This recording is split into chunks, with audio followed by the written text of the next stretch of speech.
So you bought yourself an iPad, well now you've got to go buy yourself an Apple Pencil, right? But do you really? Well, today I'm going to be comparing the Apple Pencil with a much cheaper alternative and whether any of those is right for you. The alternative pencil that I'm going to be showcasing in this video is pink in colour, but it is available in a variety of different colours such as blue and white. And stay tuned towards the end of the video where I'm going to be announcing a free Paperlike screen protector giveaway and a discount if you want to purchase a screen protector yourself. Hi, my name's Dev and I'm a 5th year medical student at Imperial College London. I make videos about student lifestyle, medicine, Imperial and tech, and so if any of that interests you, make sure you smash the subscribe button down below. I'll be sure to put timestamps throughout this entire video, so feel free to skip along to whatever part of the video you're interested in. Also, although I don't talk much about the first gen Apple Pencil in this video, if you are wondering whether you should buy that or the cheaper Apple Pencil, then skip to the summary of this video as I do go over my opinion on that over there. And no matter what product you decide to buy, I'll leave a link to all of it in the description down below. Let's kick off this comparison with the pricing. The Apple Pencil 2 costs about £120 or $130, although it's currently going through a Black Friday sale right now, so it is a bit cheaper. The cheaper alternative costs about £30, which is about a quarter of the price, already making it very enticing. Battery and charging. The cheaper alternative charges via USB-C. Now I love USB-C, everything I use is USB-C, my phone, my headphones, my laptop, but the convenience of just popping it on the side of the iPad is unbeatable really. The battery life is said to be about 12 hours on the Apple Pencil and about 10 hours on the cheaper pencil. That's pretty comparable I'd say. It's probably not long enough to make much of a difference, for you to notice even, but I never ever worry about charging the Apple Pencil, as you can just magnetically attach it to the side of it and it's always charging. Whereas with the cheaper pencil, you have to press the button to see if it's actually, powered enough. And speaking of charging, it takes about 15 minutes for the Apple Pencil to fully charge, but about an hour for the other pencil. The Apple Pencil also has a fast charging feature where charging the Apple Pencil for just 15 seconds gives you about 30 minutes of usage. Moving on to the design. The Apple Pencil design is round with a flat edge where it magnetically attaches, and I quite like it because having my thumb on the flatter side is much more comfortable and makes it easier to use. The cheaper pencil arguably looks and feels more like a traditional pencil as it's squared off on all sides, and I low-key like that design a lot better. Plus it comes in a variety of colours too, like blue and white, so you can buy whatever tickles your fancy. Moving on to the build quality and durability. It's obviously without question that the Apple Pencil is much more durable than the alternative pencil. The materials used just feel a lot more premium, at least to me. The Apple Pencil has this soft touch plastic coating with a metal encasing underneath, whereas the cheaper pencil is made out of aluminium. Now one would assume that the metal one would feel more premium, but I don't know what it is. Maybe it's just the added heft that the Apple Pencil has. Something that does concern me though is that the coating on top of the cheaper pencil, I don't really know how long it's going to last, as the logo is already starting to wear just a tiny bit and it hasn't been used that much. I have used the Apple Pencil for about 2 years now and it's also starting to show some wear and the logo is now starting to fade away, but that happened after a much more longer time. One key thing to note though is that because the Apple Pencil magnetically attaches to the side of the iPad, it does cause some damage to the side of the pencil and the paint has started to come off. Some extra features. The Apple Pencil comes with a double tap feature on the side that you can use to switch between the eraser and the original tool. Now I love using this feature, so much so that I actually start to double tap regular pens and pencils out of my habit. Now, is having this feature a big deal? Definitely not. A lot of people probably won't even notice that it's there. A really cool thing about the cheaper pencil is that it comes with extra tips for free, so if your old one wears down, then you do have a replacement.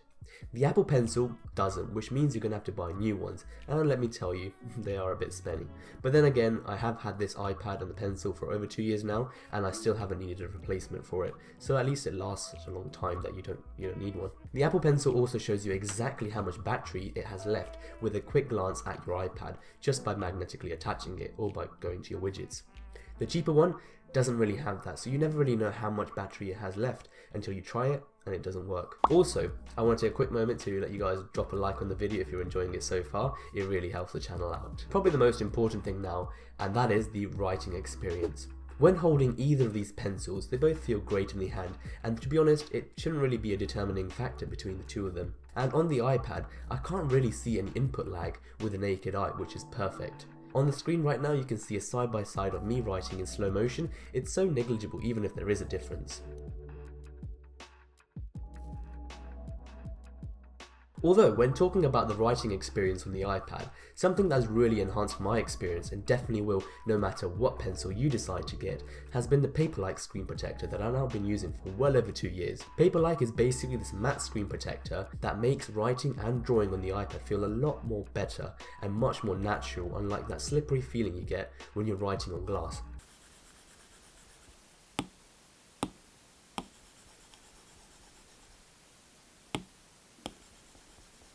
Now I absolutely love using it, so much so that I'm going to be doing a cheeky free giveaway for 2 of these screen protectors just for you guys.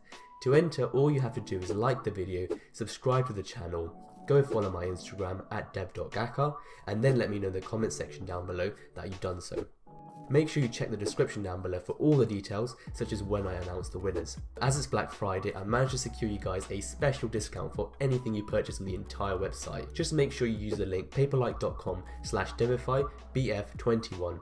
Hurry though, because this deal will end quite soon. The cheaper pencil has basic tilt functionality and you can do some shading, but obviously the Apple Pencil has great pressure sensitivity with all those 4096 I think levels of sensitivity that Apple brags about, and you can do all kinds of shading and colouring with different thicknesses and all that. Another thing though to note is that with the Apple Pencil you can press firmly and the thickness of the line changes, but this isn't something that you can do with the other pencil. Therefore, straight up, I think that if you draw a lot, you should probably stay away from the cheaper pencil and go with the Apple Pencil instead. By the way, if you guys are wondering what the best note-taking software is for the iPad and which one is best suited for you, then be sure to check out my full in-depth comparison video comparing GoodNotes and Notability, linked down in the description below. So which one should you buy? So in my opinion, I think if you're buying the cheapest base model iPad, then the Apple Pencil Gen 1 will cost you almost a third of the iPad price, and if you're on a really tight budget, I think that buying one of the alternatives might be a good choice.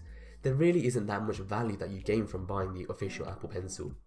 Now if you're comparing the Apple Pencil 2 with the cheaper pencil, then it really depends on your budget and what you're planning to do.